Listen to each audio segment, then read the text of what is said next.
अस्सलाम वालेकुम दोस्तों, छा हाल आहे? उमेद कयां थो सभु दोस्त ठीकु ऐं ख़ुशि हूंदा। ऐं मुंहिंजी तरफ़ां तव्हां सभिनी दोस्तनि खे एडवांस ईद जूं लख लख मुबारकूं। ऐं अॼु ड्रामा सीरियल दूधो जे बाबति ॻाल्हि ॿोल कंदासीं। त इन जे बाबति तमामु घणा वीडियो ठही चुका आहिनि। इन जा जेको सो पहिरीं फस्ट वीडियो मां तव्हांखे ॾिनो हो मुंहिंजे चैनल ते, ऐं ईअं त ॿियनि बि दोस्तनि जाम रखिया हुया। ऐं पहिरीं इन जी अपडेट तव्हांखे शायदि जेको सो चैनल आहे, हिकिड़ो दोस्त आहे ड्रामनि जो अली हसन चदड़, उन ॾिनी हूंदी। सो इन ड्रामे जी बाबति ॻाल्हि ॿोल कंदासीं। सो ही अगरि असांजी वीडियो तव्हांखे पसंदि अचे त वीडियो खे लाइक कजो। ऐं चैनल ते नवां हुजो त महिरबानी करे चैनल खे सब्सक्राइब करे छॾिजो। सब्सक्राइब करण सां तव्हांजो को बैलेंस कोन वेंदो, पर असांजी हौसला अफ़ज़ाई थींदी। सो हलूं था मेन टॉपिक जे तरफ़। त ही ड्रामो कॾहिं हलंदो, इन जी कॾहिं रिकॉर्डिंग थींदी, ऐं इन ड्रामे बाबति कहिड़ा व्यूज़ आहिनि मूं वटि जेके तव्हां लाइ मां खणी हाज़िर थियो आहियां। तो हलूं था पंहिंजे वीडियो जी तरफ़। सो दोस्तो, जीअं त हिन ड्रामे जी जेका पहिरीं अपडेट हुई सा काफ़ी दोस्तनि ॾिनी, उन खां पोइ मां बि ॾिनी। ऐं इन जे जेका ड्रामा में एक्टर आहिनि, ऐं इरफ़ान शेख, साईं अहमद अली शेख, इन्हनि वीडियो बि ठाहिया।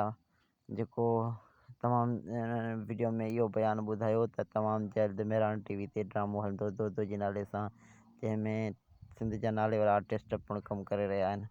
सो न त इन जी का बि अपडेट न आई असां वटि, न का इन जा को रिकॉर्डिंग हली रही आहे, न को इन जी का ॻाल्हि हली आहे। छा जे करे छो इन माण्हुनि खे बेवकूफ़ बणायो पियो वञे, छो माण्हुनि खे इन ड्रामे जे बाबति कुझु बि ॿुधायो न पियो वञे। छा मेरान जेको चैनल आहे उहो सिर्फ़ु सब्सक्राइब हासिलु करण लाइ इहो जेको वीडियो ठाहिरायो, या का सच में इहो ड्रामो हलंदो? सो मूंखे नथो लॻे दोस्तो त ही को ड्रामो हलंदो ई सिर्फ़ु सब्सक्राइब हासिलु करण लाइ, सब्सक्राइबर हासिलु करण लाइ, ऐं पंहिंजा वीडियोज़ वॉच करण लाइ ही हिकु सम्झी साज़िश हुई, ऐं ॼाणियल बुझियल साज़िश हुई। जल्दी ईअं दोस्त अचनि ऐं असांजे चैनल खे सब्सक्राइब कनि ऐं हिन वीडियो खे ॾिसनि, ऐं माण्हुनि खां वीडियो बि ठाहिराया हुआ, वॾे वॾे आर्टिस्टनि खां बि।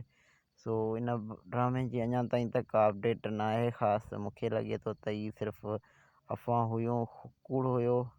ऐं बाक़ी हिन ड्रामो को बि अहिड़ो ड्रामो न आहे जंहिंजो नालो रोज़ दूधो आहे, जंहिंजी का रिकॉर्डिंग बि हली। सो बाक़ी तव्हांखे छा थो लॻे, सो मूंखे कमेंट में ज़रूरु ॿुधाइजो। त मां घणो तव्हांजे लाइ जाम कोशिशि कई त हिन ड्रामे जे बाबति अपडेट मिले, पर अञा ताईं को बि अपडेट न आहे मिलियो।